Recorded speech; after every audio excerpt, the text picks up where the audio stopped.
very good morning to you all students.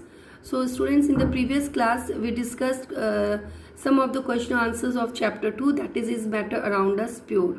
So today also we'll continue with the same thing. We will do remaining question and answers of chapter 2, and I have already posted syllabus of term 1 and term 2 of chemistry and biology. And as you know that in term 1 only chapter 2 is there, and in chapter 2 also that separation of mixture, that portion is removed. So we have completed chapter 1 also, chapter 2 also, but chapter 1 is removed. So only this, in chemistry only chapter 2 is coming for your term 1. So after completing question and answers, I will start chapter 3. Okay, so students, and I also want to tell you that on 12th, that is on Thursday, I will take class test of chapter 2, that is matter around us pure. So now open page number NCERT book. So NCERT book on page number 24, this question, that is, how will you separate a mixture containing kerosene and petrol? No need to do these questions. So questions which are based on separation techniques, no need to do all those questions. Okay, question number 2, this question number 3, what type of mixtures are separated by technique of crystallization? No need to do this question. Now this question 1 here, classify the following as chemical or physical changes. This question please do in your homework, and please try to do on your own. No, don't refer any other source to write the answers, because ultimately you will be writing board exams, so there you will face a problem. Okay, now here also question number 2. Okay, question number 2, try segregating the things around you as pure substances or mixtures. So these are some of the things given, and you have to segregate them into pure substance and mixtures. So under pure substance, naphthalene balls. Naphthalene ball is a pure substance. Sodium chloride, that is common salt, it's a compound. Distilled water is a pure substance. Diamond is a pure substance. It is made up of carbon. In diamond, the carbon atoms are linked. Okay, so only carbon is present. So steam is a pure substance because it's water in a vapor form. Alum is also a pure substance. It is one compound. Alcohol, graphite, baking soda, they all are pure substances. Graphite is your pencil nib, that is also made up of only carbon atoms. So in diamond is also made up of carbon atoms, graphite is also made up of carbon atoms. But why they are different? Because in diamond the arrangement of carbon atom, and in graphite the arrangement of carbon atom is different. Now mixtures, tap water is a mixture. Why tap water? Now why distilled water is a pure substance? Because distilled water contains only water. It is free from minerals, salts, any other thing. But tap water contains other things also in it. It may contain minerals, it may contain salts. So that is why tap water is a mixture. Milk is a mixture. Milk is a colloid. Air is a mixture of different gases. Gold ornaments are mixture. Gold, gold ornaments they are writing. So in gold ornaments sometimes slightly little bit of silver is mixed, or copper is mixed. Okay, ice cream is a mixture of sugar, milk. Steel is a mixture. Kerosene oil is a mixture. Salt solution. Now here salt and here salt solution. Salt means only salt, that is sodium chloride, but salt solution means salt which is dissolved in water. So it is a mixture because it contains now water and it contains salt, so it is not pure. Brass, vinegar, wool, so they all are mixtures.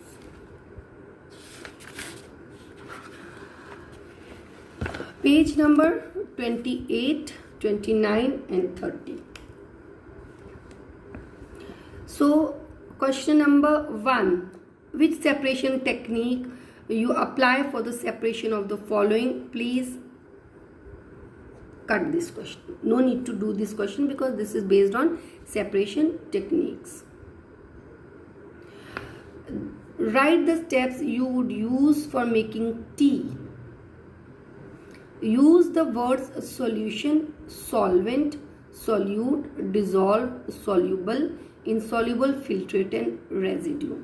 So this I will give you for homework, but not now, some other day. Okay, so I have already given you one question for homework, so please do that question, and this question we will not do in the classwork, but you will do in your homework, but some other day. Okay, not in today's class. Now this question number 3. See here, Pragya tested the solubility of 4 different solutions or 4 different substances at different temperatures and collected the data as given below. Results are given in the following table as grams of substance dissolved in 100 grams of water to form a saturated solution. You all know what is a saturated solution, I hope. Okay, so these are the substances which are dissolved. So this is the substance which is dissolved at this temperature, this temperature, this temperature, this temperature, this temperature. Sodium chloride dissolved in these different temperatures, potassium chloride dissolved in different temperatures, and aluminum chloride dissolved in different temperatures.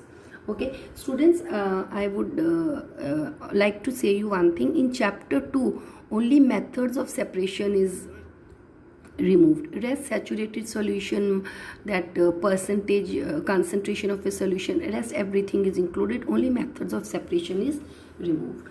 Okay, so coming back to this question, so these are the solubility of the substance in at different temperatures.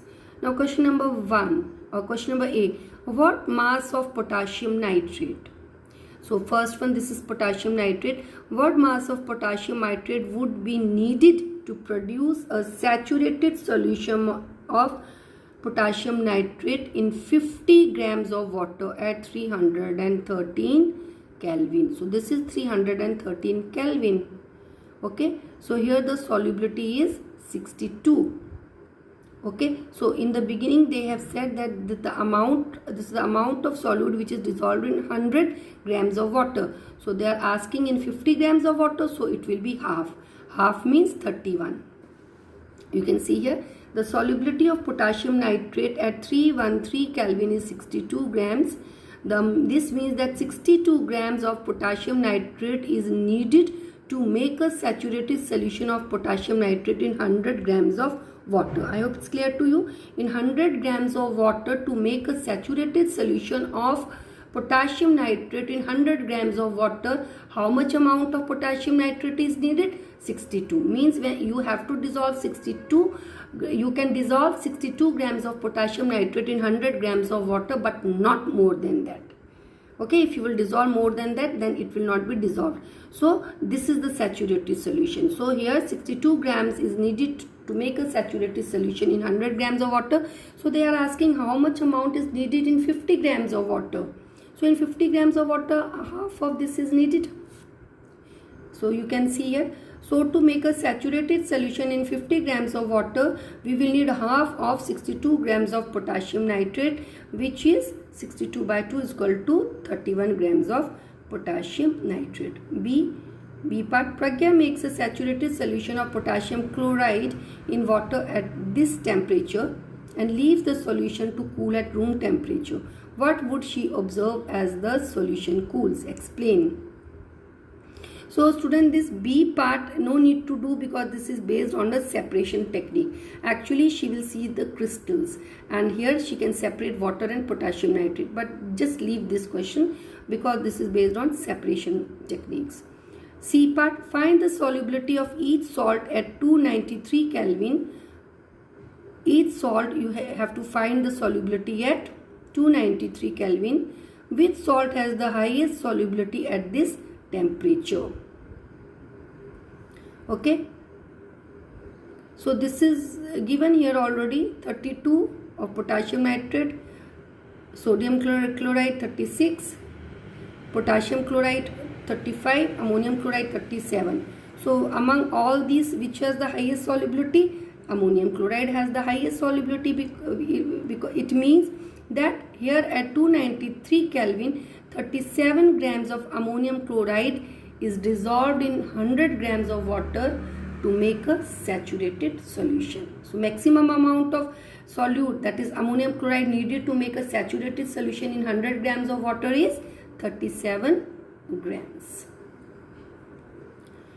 And if anyone asks how much is needed in 25 grams of water, then just divide it by 4. You will get the answer.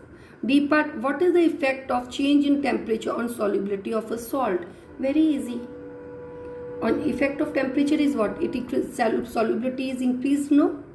The given data shows, and you can see from here also, you can see from this table at temperature, when the temperature here is 283 Kelvin, you can see this much amount of solute is dissolved. But when the temperature is increased, you can see the solubility is also increased, means more amount of substance can be dissolved.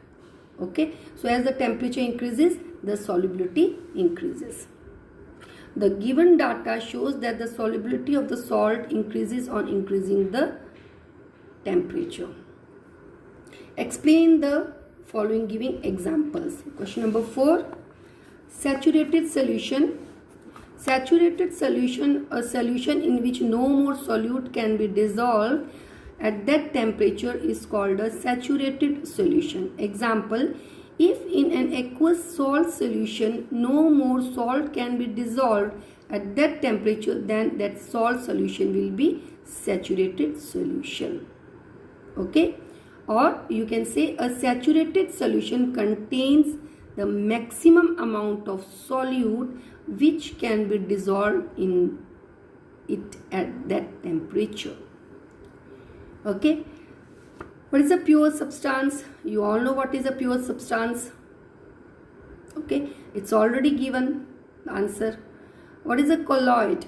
A colloid is a kind of a solution, or you can say a colloid is a heterogeneous solution. A colloid is a heterogeneous solution in which the size of the solute particles is intermediate between those of a true solution and a suspension. Intermediate means between. Okay, bigger than solution and smaller than suspension. So here the particle size is intermediate between those of a true solution and those in suspension. So the size of the solute particle in a colloid is bigger than that of a true solution but smaller than that of a suspension. So though colloids appear to be homogeneous to us, but actually they are heterogeneous when observed through a high power microscope. Then you can write example: milk, ink, blood, jelly. Okay. Suspensions. A suspension is a heterogeneous mixture in which the small particles of a solids are spread throughout the liquid without dissolving in it. So examples are chalk water mixture, muddy water, milk of magnesia, sand particles suspended in water. Okay. So here classify each of the following as a homogeneous or a heterogeneous mixture. So soda water, it is a homogeneous mixture. Wood is a heterogeneous mixture.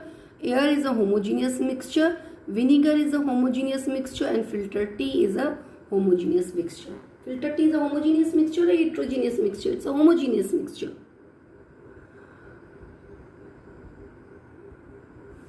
How would you confirm that a colorless liquid given to you is pure water? Pure water has fixed boiling point of 100 degrees centigrade under standard atmospheric pressure. This fact can be used to confirm that the colorless liquid given to us is a water, because water boils at 100 degrees centigrade. Now if any liquid is given, how you will know that that is water? So simply boil, simply heat it and record the temperature. You will find that it will start boiling at 100 degree centigrade. Okay, there you just write this much. Which of the following materials falls in the category of a pure substance? So pure substance, Ice is a pure substance because this is water. Then iron is a pure substance. It is made up of same type of atoms. Hydrochloric acid is a pure substance. Why it is a pure substance? Because hydrochloric acid is a compound. So it is made up of same type of molecules. That means hydrochloric acid contains only hydrochloric acid molecules. Hydrochloric acid contains large number of particles. It contains large number of similar particles, and those particles are called as molecules, and they are molecules of HCl or hydrochloric acid. Calcium oxide is a compound, it's a pure substance. Mercury is a pure substance, it's an element. Okay, so these are, and rest they are not pure substances. Okay, so here this you can, this I will give you in homework. So now, so students, today we will do till here. Rest we will do in next class. Okay, rest, very few questions are left. Anyway, I will try to do this in next class, and if you have any doubts, you can clarify your doubts in next class. Okay, and I will take your class test on Thursday, that is on 12th, and after that I will start with chapter 3. Okay, so I will teach that chapter also, and I will revise this chapter also. So both the things we will do. Okay, so thank you students, have a nice day.